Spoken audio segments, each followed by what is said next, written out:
Hey, I got my towel here. There you go. That's better now. Oh yeah. Oh yeah. Yes, sir. Yes, sir. Oh, sorry.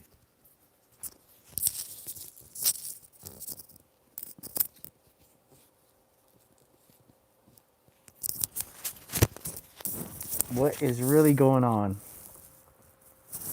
What is really going on? Can you hear me good? Are we good? Are we good? Yes, sir, man. El Chino Mentado. What's up? What's up, Chino? Chino Mentado. El Chino Mentado. Yeah, I got a really good one today. Really, really good one, man. Really good one. For my buddy, man. My amigo, my compa. Scotty D, baby. Good old Scotty D. Can't go wrong with Scotty D, though. Yeah, you know that fool was my neighbor for like a whole year, Chino Mentado? Do you know that? He was my neighbor for almost a whole year. A whole year. Crazy guy, man. Got some really good pictures of him. Sent me some drawings. Some of his art, I'm gonna auction it off. Yep, really.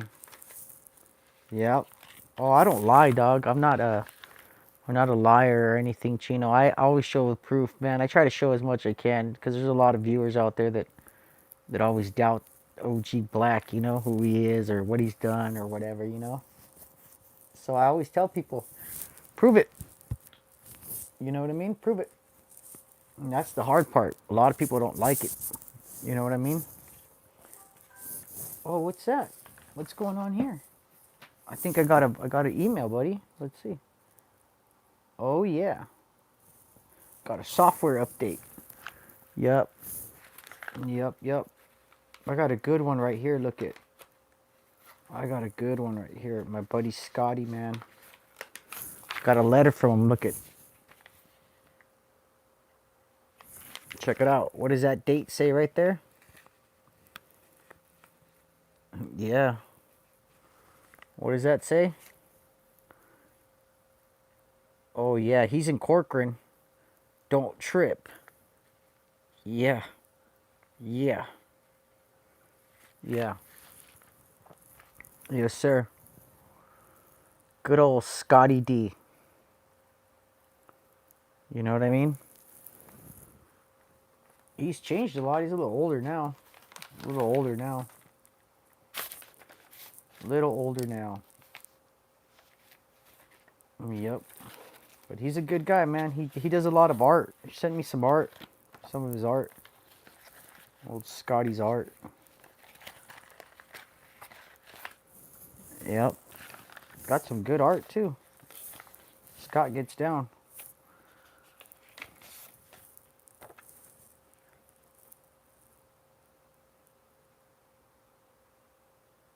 Yep. Old the Cry. Check him out. If you want to see a picture of him, here he is right here. Bam. Straight from the pen. My boy Scott DeCry. There he is right there. He looks like a little bit like Mitch from Hard Intentions, doesn't he? Oh, Mitch and Scott. Mitch and Scott look exactly the same, you know what I mean?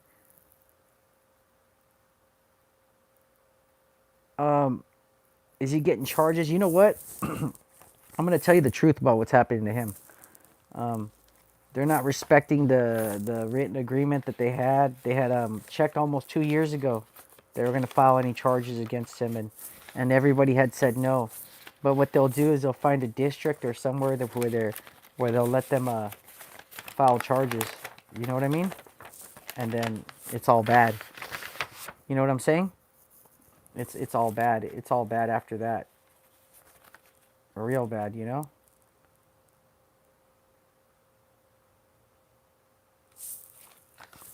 especially when you know he is who he is. You know what I'm saying? He's someone really important, man. You got him in the hierarchy of mostly all of the Mexican cartels, mostly all of Mexico. You got a guy who openly defied the government. You got a guy who definitely had his thing going.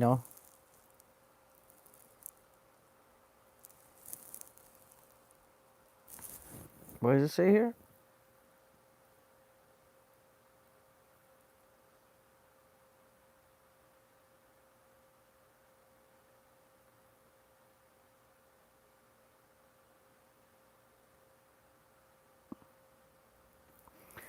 Oh yeah, he's a top of top guy. I mean, put it this way,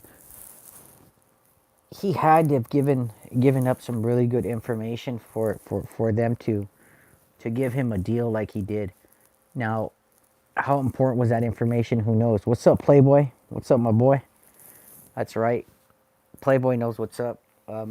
He probably, a lot of people who caught time, including me, including a lot of people, were sacrificial lambs. In this business, what's up, Salazar? In this business, I'll give you a good example, like my buddy right here, Scott DeCry, Scotty D. Sometimes you're put in a position or you're used as a sacrificial lamb. Old Scott, I could give you a good story about Scott. We were in special handling unit in Orange County, and Scott was uh, was befriended by someone and led to believe that his actions were going to be rewarded, and they weren't. I can't say too much about what it was, but that's kind of like the same way. These guys, you got these bosses, right? From Sinaloa, from Tijuana, from Juarez, from Michoacan, or any cartel. And they got guys that working for them that are loyal, like I was. And what they'll do is they'll tell the DEA, hey, look, the DEA says I need 10 operators. That aren't yours. All right, yeah, sure. So you got 10 operators. Out of those 10 operators, you tell them, look, I can set you up 5 big drug busts. And the way they see it is they set up the drugs with real drugs, and they set up the guy.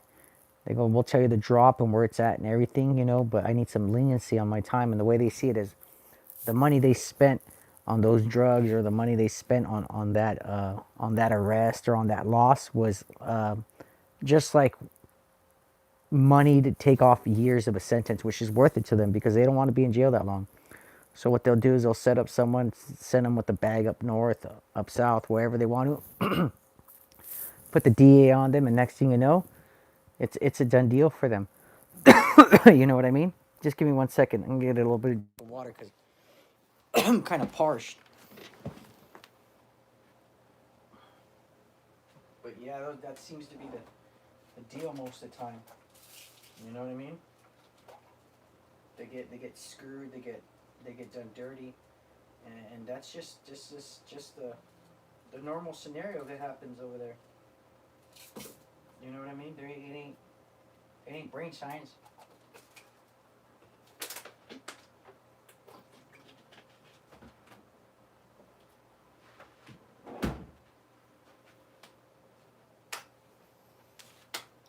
You know what I mean? It's not brain science. I mean, you got people. They're sacrificial lambs. You know what I mean? And they know it. They know they're sacrificial lambs. They know more than anything else that they're a sacrificial lamb, that they were set up, that the whole point of them getting busted was for their boss, and I mean, I'm not sure that they're too agreeing on it, but I'll tell you this much: it happens 9 out of the 10 times. You know what I mean? And right here on La Opinion, my opinion is these guys are definitely turning their guys in.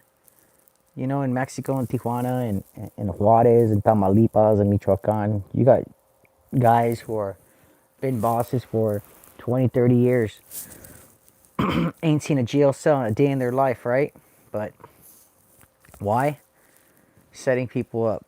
Sacrificial lambs. You know what I mean? Some of the worst things you can think of. You know, and those people are on it, you know? Salazar, what up?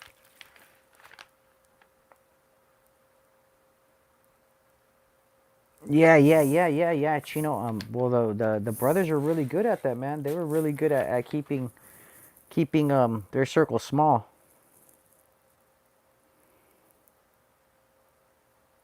Yep. Thank you, man. Thank you very much. Um, yeah, man. I mean, you know, look at the brothers from TJ. They gained kind of like Metro's organization did. They're one of the fastest growing organizations in all of Mexico. Why? You got a guy who in the beginning of his organization led by example. Remember, Metro was a sicario before. Metro was on the lower level of the Valencias. Metro did a lot of legwork. You know, so you know he was busted in San Francisco. He's been to the California prison system.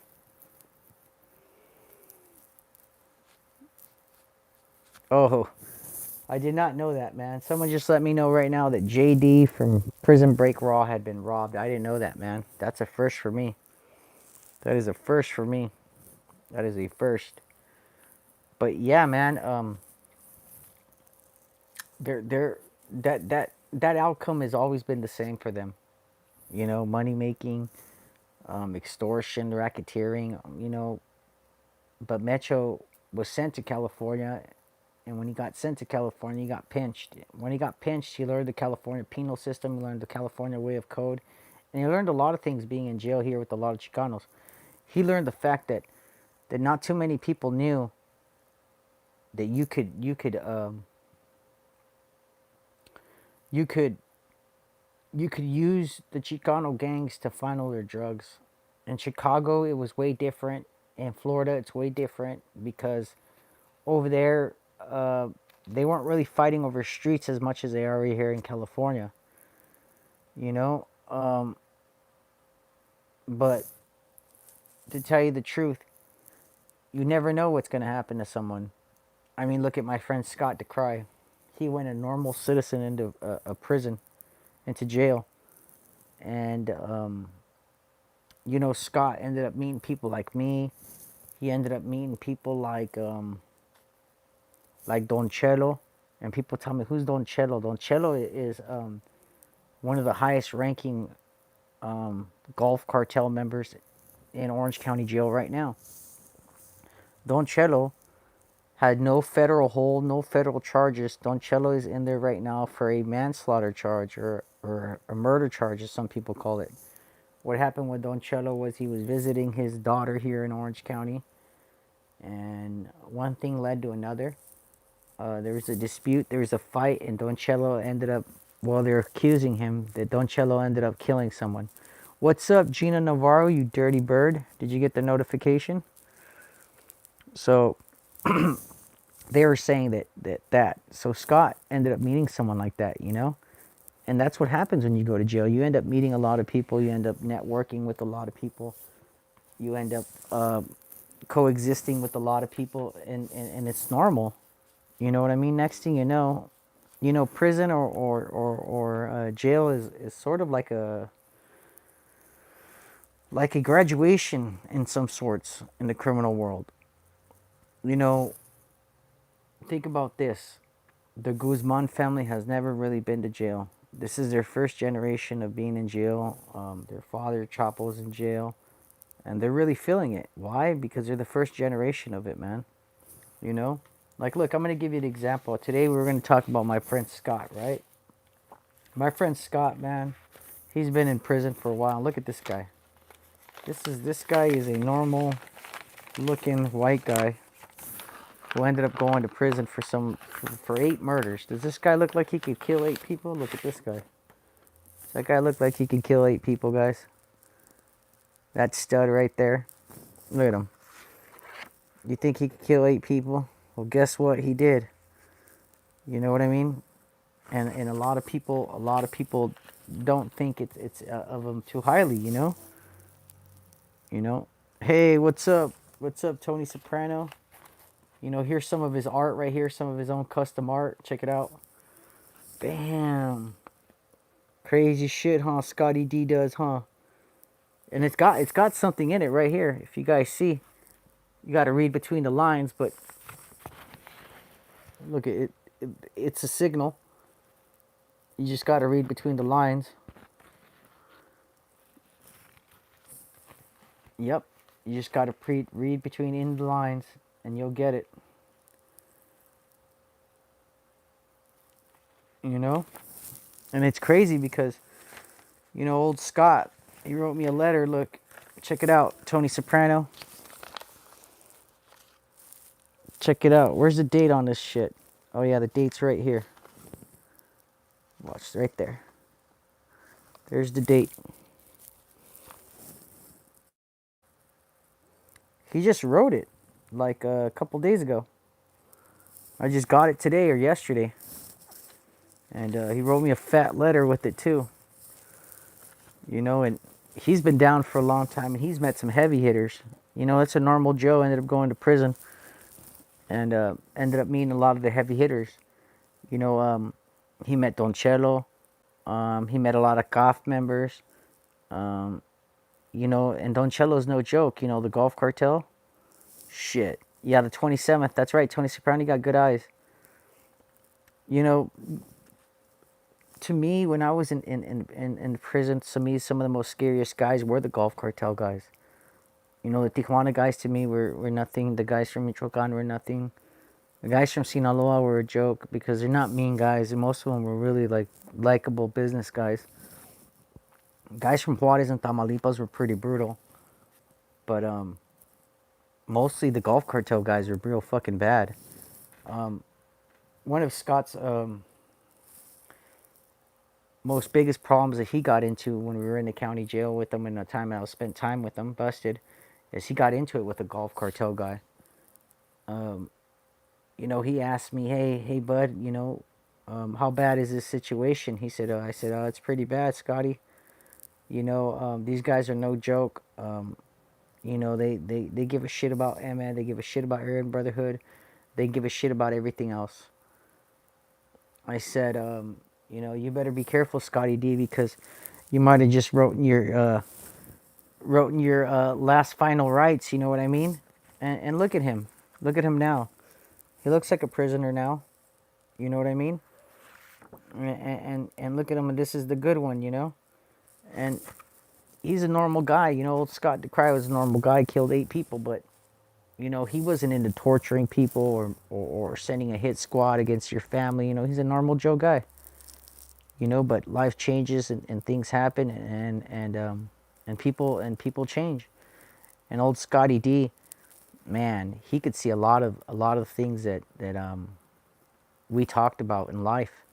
You know, we'd be together in the cell and Scott would tell me, how bad did I get in trouble, bud? I go, you're pretty bad, you know. Life without parole. Yeah, he got life without parole. I'll read you a little excerpt from what he wrote me. Watch. Okay, look at what he wrote right here. Are you guys ready for this? You guys want to hear something Scott is really proud of? And I'm going to explain to you what Scott does. Okay, he's popped out of his cell whenever the cops need him. And what he does is they pop him out of his cell and he goes to another cell and puts a man in his wheelchair and wheelchairs him down to where the staff can get him. And Scott leaves him there. Here, I'll read to you exactly what he wrote. He goes, I am an ADA elderly caregiver and enjoy that a lot. The dude I'm assigned to, because they assign you a guy, all right? The dude I'm assigned to, look, I'm reading you the letter. The dude I'm assigned to has been in the CDC custody since 1966. And I'll let you guys read that yourself. Look at right there. Been in custody since 1966. Can you guys fucking believe that? Scotty takes care of a dude that's been in custody in the CDC since 1966. Didn't you get even a notification for this live? Just happened to get on YouTube right now. That's fucking crazy, huh? Old YouTuber, huh? They don't want to even hook it up.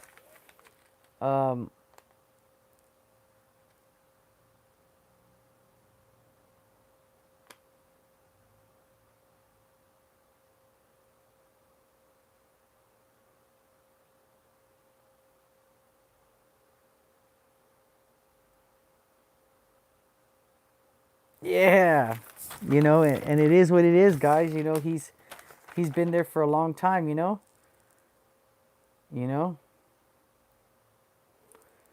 look at him. He's got they gave him 7 life sentences. You know, and everybody's like, Jesus Christ, you know, how is 55 years and 7 life sentences sound to you guys? You know?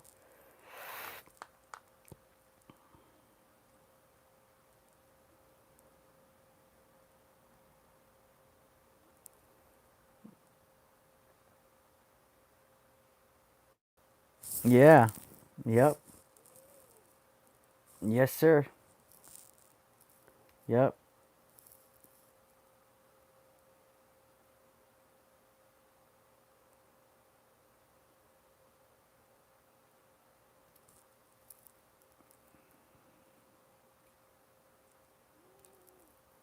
Yep. A lot of people don't understand that. You know, this guy is someone who uh, who definitely was a big hitter in the county jail and became a monster. Yep. Yep. So many years, exactly, Tony Soprano. So many years, man. So many years, man. So many years. And it's true, man. You know, you never know. You never know what's gonna happen to you. All right, man. You have a good one, Mr. Salazar. All right, guys. It's your boy OG Black. Just started to bring you guys a little something today on the podcast, a little lighter situation. You know, it's my boy Scott DeCry. Don't forget my Cash App and my PayPal is open if you guys want to donate a little money so we can get something for Mr. Scotty. You know, what about that guy? Yeah, yeah, Angel, he is. Okay, the main character on the tax collector Angel was talking about. Yeah, he is Popeye's nephew. A lot of people say that's why Popeye was killed. What's up, Ghost? What's up, Big Dog? And a lot of people say that's why Popeye was killed. It's your boy OG Black, and I'm out.